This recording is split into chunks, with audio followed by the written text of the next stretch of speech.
had a kind of bad day today.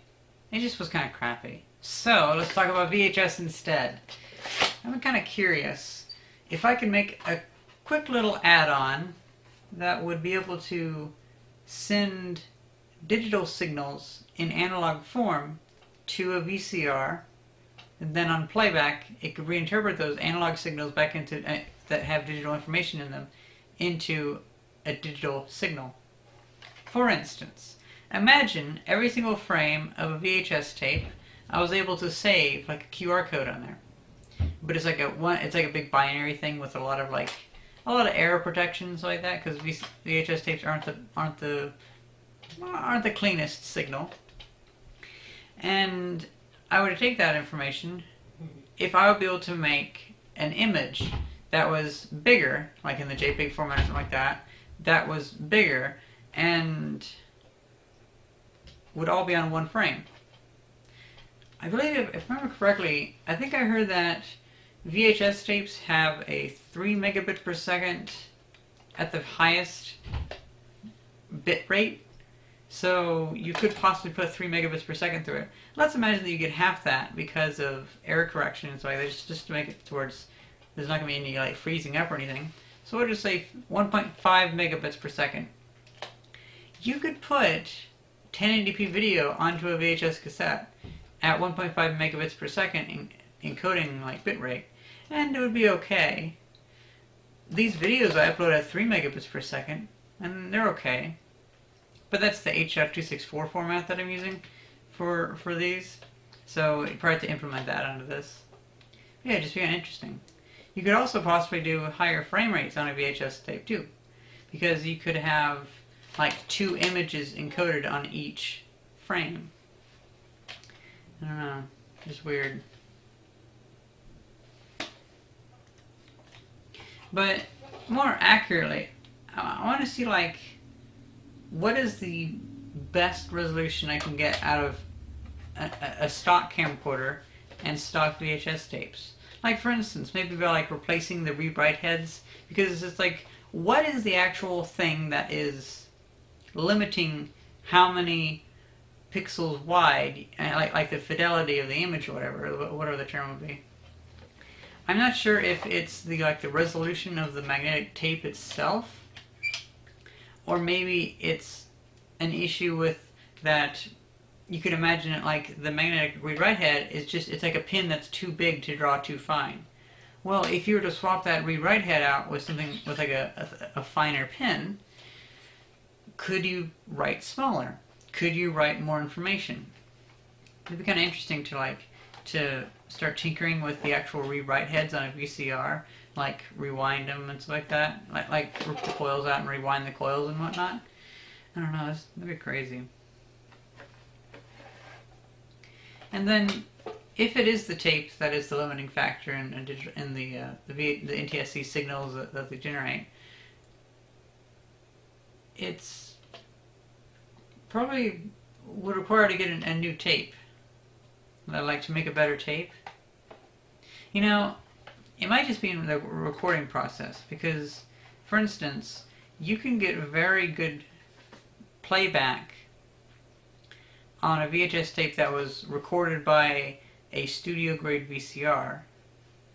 Like any of the pre-recorded VHS tapes you can get, like any movies you can buy on them, they look far better than something that you can record on them yourself. Even being able to reach that quality would be really nice on a camcorder. And I'm not sure if many camcorders really support that. They seem to not do that much. So it would also be good to look into the differences between, what are the actual differences between such as a commercial VCR and a consumer VCR, or even like a compact camera VCR, camcorder VCR. I wonder if it has to do anything like the read-write heads or anything. I don't know. I could look into it though. I could try to look at all my VCR read-write heads underneath like microscopes. Although I don't have any commercial VCR units, so I don't have anything to compare to. Yeah, I don't know. I like VHS though. I like that there's actually like a thing. It's like the video is a thing. When it's on the computer, it's not really a thing. It's just an abstract set of numbers that are on the computer. But no, but whenever it's on here, it's a thing. Like, this is a video. This is a video. And whatever you put on there, it is that video. If I were to put, like, a bunch of my videos onto here, I could be like, oh, that is my video. I like having a physical medium for things.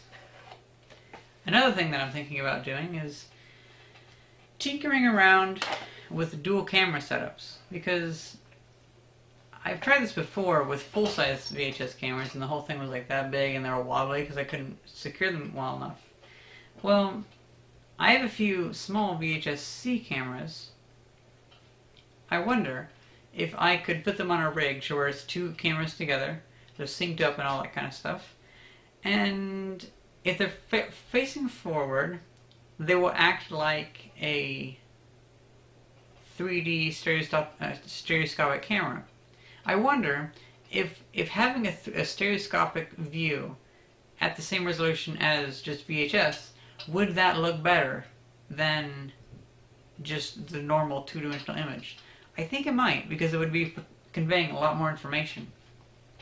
Another idea, though, is if I were to take those two cameras and position them like that, so that we now have two images that we can stitch together. Hopefully that the middle parts don't warp too much.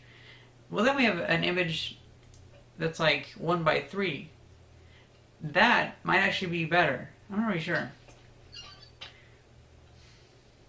Because, like, imagine if you were to chop off the top bits of a VCR, of NTSC's 4:3 ratio and put them on the side. That wider view might actually look better. It might seem to be able to convey more information, or at least look better. I don't know. And then there's always the question of, could you just have a, what's it called, anamorphic? It's where it just widens the view of the camera.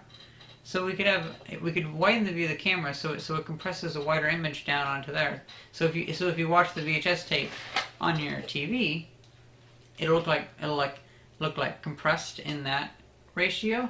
But whenever you digitize it and you put it on your computer, you can stretch it back out and it can look nice. It can look very wide. Granted, you'll get non-square pixels. The pixels will have been square and the pixels will be extended. But oh well. But if I could figure out a good way to increase the quality of the video, then putting a lens on the front of the camera to compress more width of an image into it, and then on the computer stretching that out again to give like a wide angle view, that'd probably be okay. I don't know. That's pretty much it. Just same with VHS. I'm thinking about going on eBay and buying a bunch of my favorite VHS tapes that I only have two of. It's the Panasonic ones from the mid-80s. I really like the box most of all, and the tapes are really heavy and nice and thick. Well, that's pretty much it. Hope you guys enjoyed this video, and thanks for watching. See ya!